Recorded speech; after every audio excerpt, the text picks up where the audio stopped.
Right. It's your Glasgow genuine here. Yeah, traffic kune. Right. Ma we pass Bobag the fellow Celtic fans. And Celtic Maddy, of course. In the traffic kune.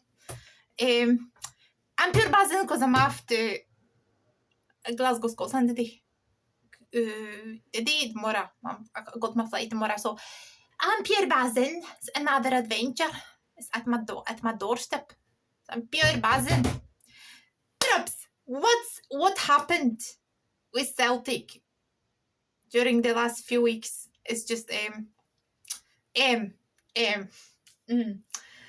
some of games we watched. We are watching games as fans during the last few weeks. Some of them were lost. Some of them were won, but by our boys in green and white. But let's be honest, man. Brendan Rodgers resigned, just stepped down. And the Celtic board just forced him to do that. Forced him to do so. It's fucking their fault. These pricks, Celtic board. It's all their fault, man. They are to blame for all the shit that's happening inside Celtic Park. But what's next on Celtic Horizon? Let me summarize the last few weeks, alright? Right now, I'll be honest with you. Much of the news around is very poor. The Lions struggling. The Lions struggling to win. One single game matches against teams we were hammering last season. Let me remind you, we lost games via Dundee and Hearts. We could simply hammer those teams last season. What happened? How many just a season ago? We're not getting out of in the league.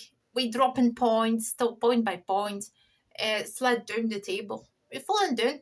So it's just it's not a good time for us, Celtic fans, you know, especially when there are concerts, but ignored for weeks.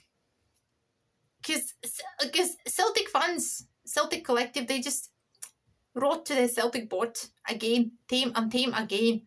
They write to Celtic board time and time again. Let our voice be heard. But no, we are muffled. Our voice is muffled constantly by the Celtic board. You're treated like fucking pricks. It's just away you go and shite. Away you go. We don't care about you. Another point is we don't have another plan. Renewal plan. We have nothing to do so. Nothing to offer. So let's just step down, you pricks. The Celtic board. You know, as we frustrated, as I mentioned, Brendan Rodgers resigned. He just walked away. He was a brilliant man, genuine of a man, genuine manager. Won so much. Some fans, I see, are heartbroken that he's gone. Others blame him for the state of the team, especially Celtic board. These are bastards. And many now call him Judas, saying he showed his ego, betrayed us once, and they just did it again. So both sides are entrenched in their positions. But here's the truth. Brendan Rodgers could be a dazzling manager. He didn't destroy himself.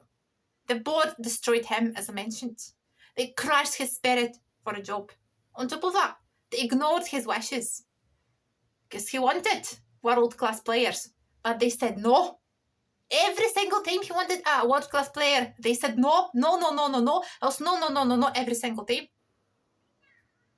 Ignoring his wishes. That's what it was. The fault his ambition. But then something incredible happened. Guess who came back?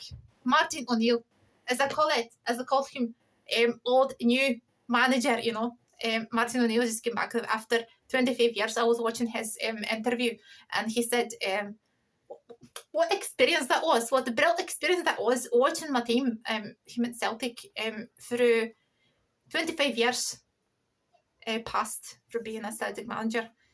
He was just watching Celtic on TV, just was following it. And then he came back again Wasn't it brilliant? He had a brilliant man experience. Celtic legends, he was a player as well. Former treble winning boss. Returned temporarily, aye, but powerfully, man. O'Neill was a motivator, you know, a true leader, a tactician, man, focused on tactics, potential, sees potential players, others overlook. He believes in old school football, and what Celtic fans have seen those methods still work. So, and they did work. Because at Hampden, you can check Martin O'Neill victories over zombies. He hammered them all the time in every single game. So at Hampden, last game at Hampden, Celtic Lions simply hammered zombies. Get abuse. Get it abuse. Alright? And the game would change, of course, the domestic season. The Celtic Lions came roaring back. I'm just wondering, why our Celtic Lions can't be so brilliant as in Scotland? Outside Scotland as well, all over the globe, wherever they go, it doesn't matter, Europa League or Champions League, wherever they go, they show how to play football in Glasgow Celtic way. It should be that way. It's not the point. People say that, it's to blame, Rodgers or O'Neill is to blame. No. That's right, kind of shite in Europe or over Scotland. But this is truth. We have to improve our squad a bit. But this is the task for Celtic board. But they just don't want to cooperate with anyone. Because I suggest them to rather step down than compromising our team. A real club. Under O'Neill, as I said, they beat Falkirk. Celtic beat Falkirk. And then Sefco, you know, the derby was exhilarating. Mwah. Magic to watch, man. What a match that was. I couldn't believe my eyes, you know. Let's not forget that he won 7 Glasgow derbies, O'Neill, in a row. In a row, man. Including full whitewash, 2003 and 4. He won 16 of 27 derby fixtures. Then we lost a game. Celtic lost a game under O'Neill. In Europa League, as I said, we have to improve things in Europe.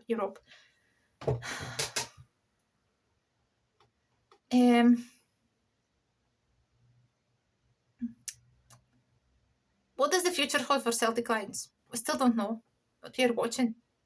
We are hoping. We're dreaming. We're trophies. Even the treble once again. And the league title. Glorious European nights. Under the lights again. Maybe Martin O'Neill will be here long enough to win another treble.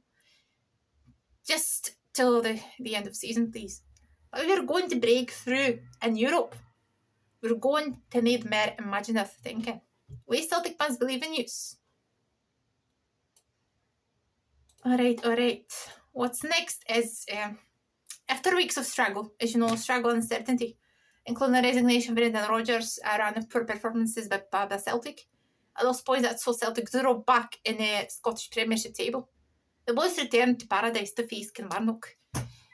Let's remind ourselves that Celtic have now their last 2 league games. Have now won their last 2 league games. We've also won the League Cup semi-final, returning both Martin O'Neill, a man who knows how to win games better than most.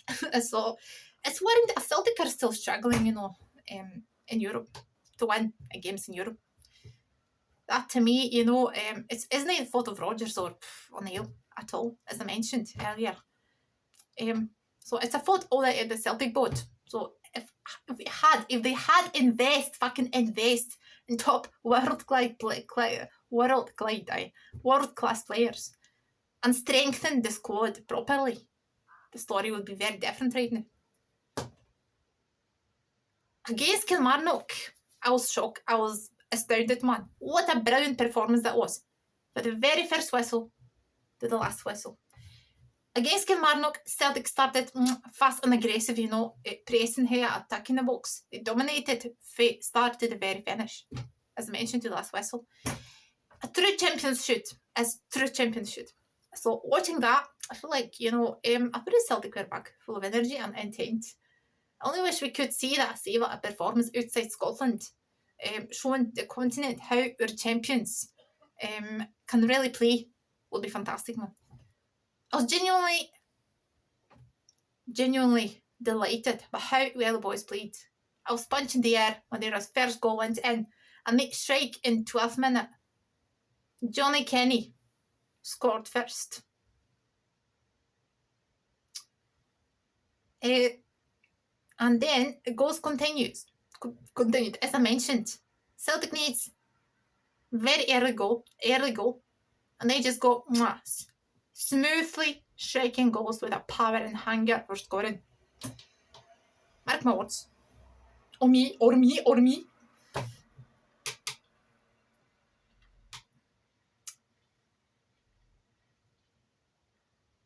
Let's go Johnny Kenny, Maeda, Engels.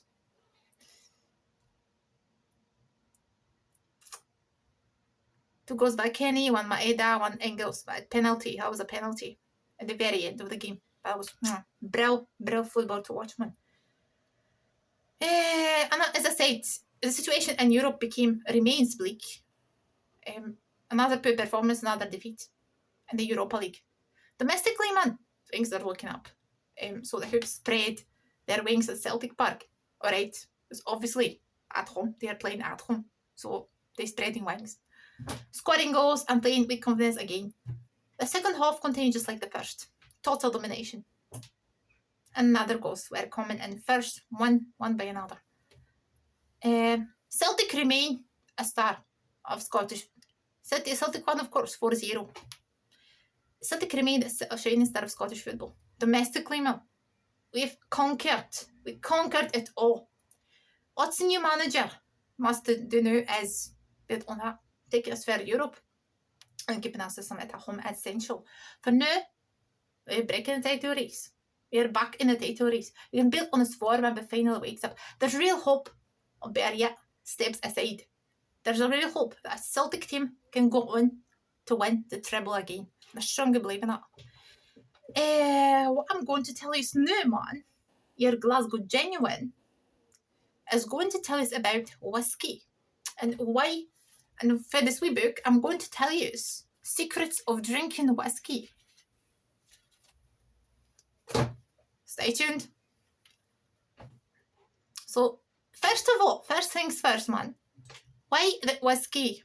How did whiskey mean water of life in Scotland? What does whiskey originate from? It derives from, let me tell you, Scottish Gaelic. It's pronounced Uishteba.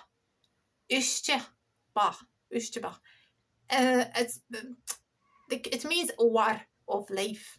Because whiskey actually was a water of life. Let me continue. Right.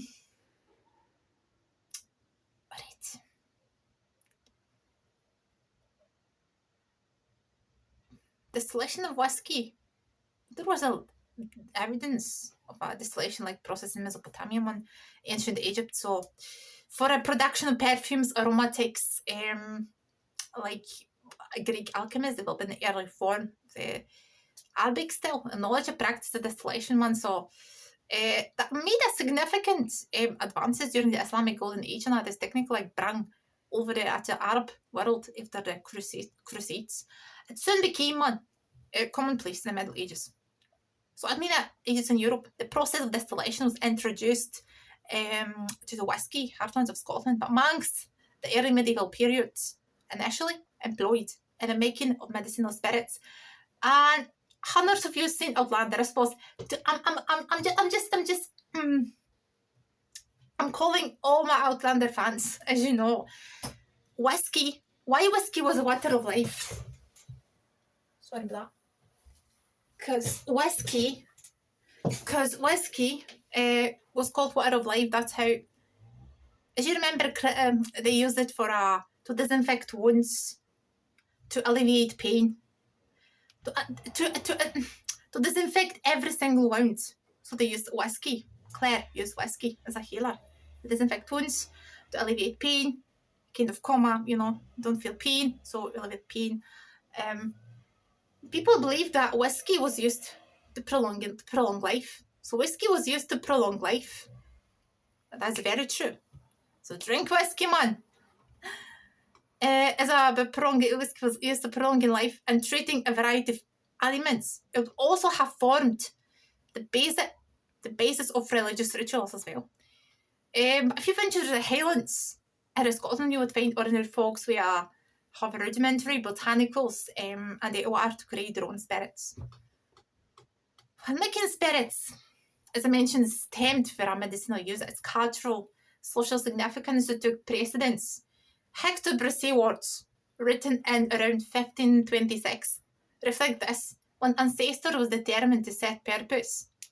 To Mary, there was kind of aquative, void of all space, oily, and consistence of chips, roots of grew in own gardens. It was not whiskey we love now. It was more in common gin, distilled spirit, usually with cereals. It was flavoured with herbs, roots, whatever fruits, botanicals, some spices such as marjoram, hyssop, sage, rosemary, heather, etc. Heather on the hill of Scottish moors. Whiskey was used to, as I said, disinfect wounds, alleviate pain, and prolonging life. Ushtabear, aquavita. When thinking this point, it's over the good, but what does it use Ushtabear?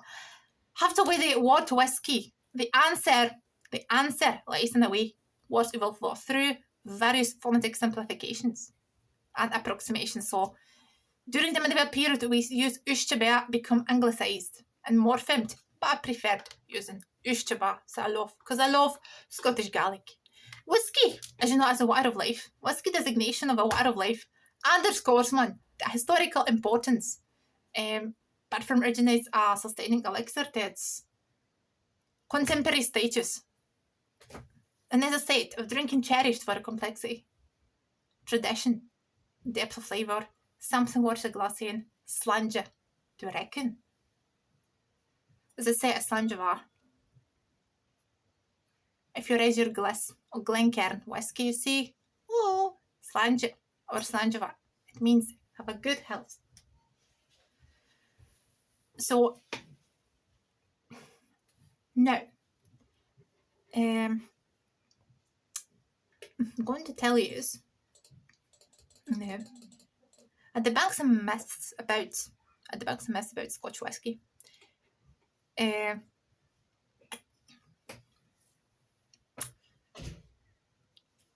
So distilled in Scotland since the Scotch whiskies around 1400s. Scotch whiskey is one of the world's most enduring and iconic spirits.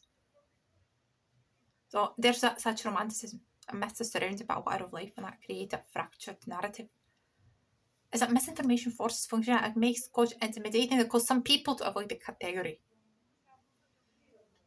So in effort to make one of the world's finest spirits more approachable and less pretentious, here's the most prominent myth concerning Scotch, debunked, as I wanted Scotch.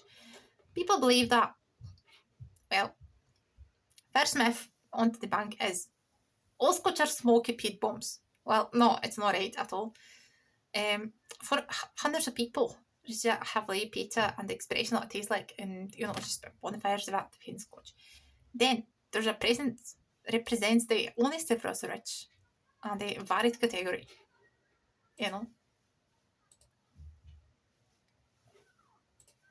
So it's particular style of single malt Scotch whiskey. It just happens to be a style loved. Some are loved by others. Loved by others. There are 5 traditional Scotch producing regions in Scotland. Let me present some of those. First of all, that's Campbelltown. And let me tell you, colour of whiskey depends on a barrel. Very skipping. So when you see the darker whiskey, the darker colour, that means that was lying in a cherry barrel. When you see the whiskey is so pale, you have a pale, pure pale, that means that was lying in a old barrel, old cask. Fine. Regions of whiskey production. I'm going to tell you now. Regions of whiskey production. It's best it can be done once as a major whiskey producing centre. This region is now home to just new food distilleries. And the whiskey for this region tastes like, it's often salty, you know. Highlands is the largest geographical region. The Highlands produce whiskey, wide range of whiskies. So for lighting that floral, it's a light floral, rich and smoky. And for me, the brilliant, pure brilliant whiskies are for Scotch Highlands. I love them the most. Diversity was great. But some consider islands a separate region within it. So the islands, next region is the islands. So this region includes distilleries. There's islands of west of Scotland, and they are known for a strong coastal peaty notes influenced by the maritime environment, the smell of ocean or sea. There's the lowlands, known for their light, smooth and grassy whiskies. The region is historically called breadbasket Scotland due to the fertile land of grown barley. What's the basics of whiskey? The base of whiskey, great brill whiskey, is water. Veloch is a great brill water. Then barley. Two basics. You cannot just omit it or destroy it or something. Speyside. Home to the highest concentration of distilleries. Speyside is world renowned for producing single malt Scotch whiskies, and they're often fruity, sweet and complex. Islay is normally the most intense of whiskies, heavily peated and the brainy, but they're like qualities. See the regions where whiskey is produced. I'll show you here. Highlands, Speyside, Lowlands, Islay. Islands. Hope you've seen it properly. Fine. Fine.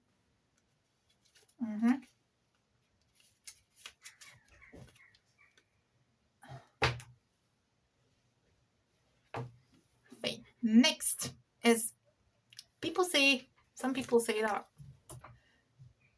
blended whiskey is worse than single malt. Well, it's not true at most times. So, because blended whiskey can be brill. As I mentioned, I've been to one of the Glasgow's restaurant called Stravegan, and I tried Sassenach whiskey, blended one. It reminds you blended one, branded by actor Sam Heughan, inspired by Outlander. But that was pale one, so that means that light in a oak cask, or barrel cask. But that was brill, blended one. Or I love the whiskies such as Sassenach whiskey, blended, pure brilliant, fantastic taste with lemongrass in it. I tried Gruss, also blended, Lochcastle, blended, but pure brilliant with that smoky scent. Alright, blended Scotch has long been interviewed is a boring myth produced. Whisky that lacks distinct character. Journalists have helped to perpetuate this mindset, but there are another factors at play. But as Johnny Walker is the first Scotch many people have, and it's smoky blended Scotch, people may assume that they don't like blends based on the initial experience. Alright. The properly blended Scotch can be fantastic. The careful combination of meticulously rashed whiskies, can be very unique and complex flavour expression that can stand up with their single malt counterparts. The older Scotch is better. No, it's not always true. Some people think that this older single malt is better. No, it's not. It's not always the point. Because younger whiskey can be brilliant as well. The ages played on Scotch bottle isn't a definitive symbol of superiority. An amber represents how long the whiskey matured inside the barrel. But there is a factors affect how a Scotch evolves. So, a prominent fruity note in a 12-year expression could transform into faint whisper in 18-year-old. Can be disappointing for those who love the fruity note. Conversely, those who drink the older stuff exclusively may miss out the fresher expression. That's not as shaped by barrel influence. So age is not a number. Age is but a number. Single malt whiskey can produce whiskies of all sorts of flavour profiles and quality over years. Scotch doesn't belong in a cocktail, of course, man. It belongs. Penicillin, rusty nail, Rob Roy, Blood and Sand, flamed cocktails known for a Scotch whiskey base. Blended Scotches, a patent single malt, or particularly as a cocktail, others ingredients balance out the Scotch's more aggressive qualities. Myth 5th. Only ingredients for Scotland are allowed in Scotch. Strict rules, well, throughout Scotch distillation, it's that one of the dictates that must be still 100% barley. However, these rules specify where to get the barley. The cakes hold that whiskey were outside Scotland.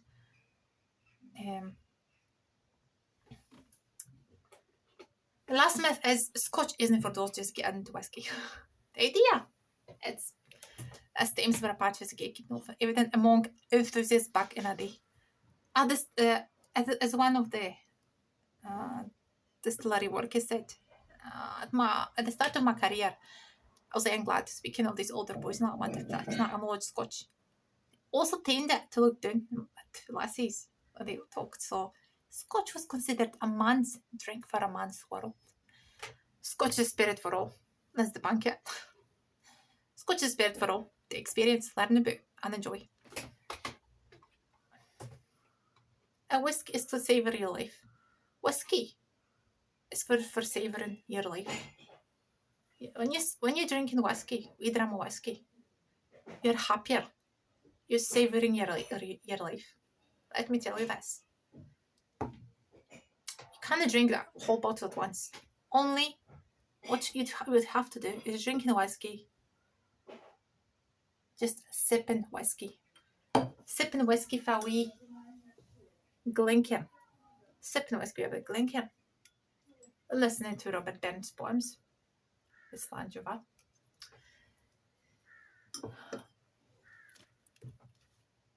The point is, sipping it very, very slowly and savouring every single sip, every single nip. Then it's about nosing and tasting. Because you can adding water to malt whiskey is equivalent to spring the shower or rose garden. It makes it more fragrant. Blenders or whiskey makers must be spirit 20%. Adding water to make malt under 40% isn't for everyone, though. A pleasant.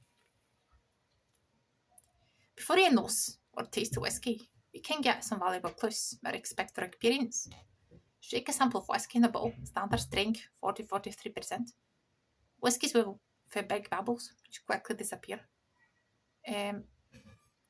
Cast strength whiskey have some small bubbles, which remain longer. Once you've poured the whiskey, sweat up in the side of the glass, like small clumps of liquid for a run back down the glass, so this likes indicate older whiskey.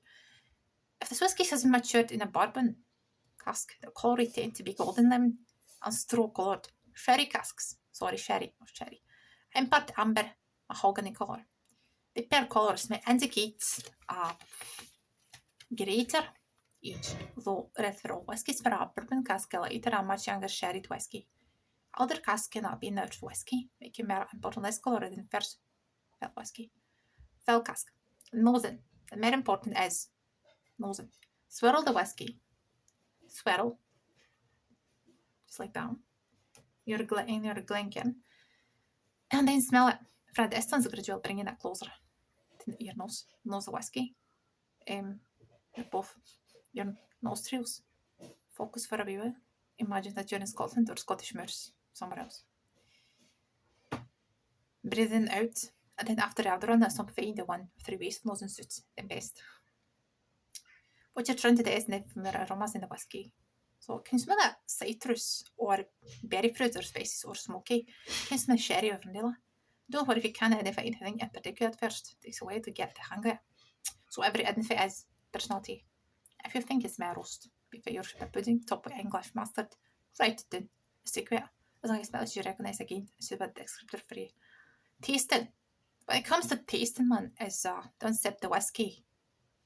But don't sip. Point is, take a wee nip whiskey. Take a wee nip whiskey. Keep it in your mouth. Keep it in your. Just feel all the flavours. Keep it for 5 seconds and then swallow it and savour it. As I said, whiskey a sizable amount in the mouth and hold it there before swallowing. You can spit it out, but unless you're going to taste that of whiskey, you don't need to do this. For the days you want to try it, taste and feel the mouth. Root in mouth, feeling it or thin, winey, zesty facial anyway. Does it taste like whiskey? That tastes good. Does it linger in the mouth? Does it linger in the mouth? You swallowed it. The first 3 questions constitute a palate. The 4th refers to the finish.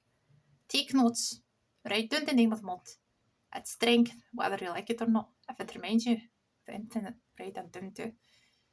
These notes are ready whether you like, but it's best to divide them into colour, nose, palate and finish. Hope you loved it. Ushtaber, believe it or not, but whiskey is ushtaber. What a relief. Alright, what I wanted to read for you is a wee Glasgow accent practice. So let me read it.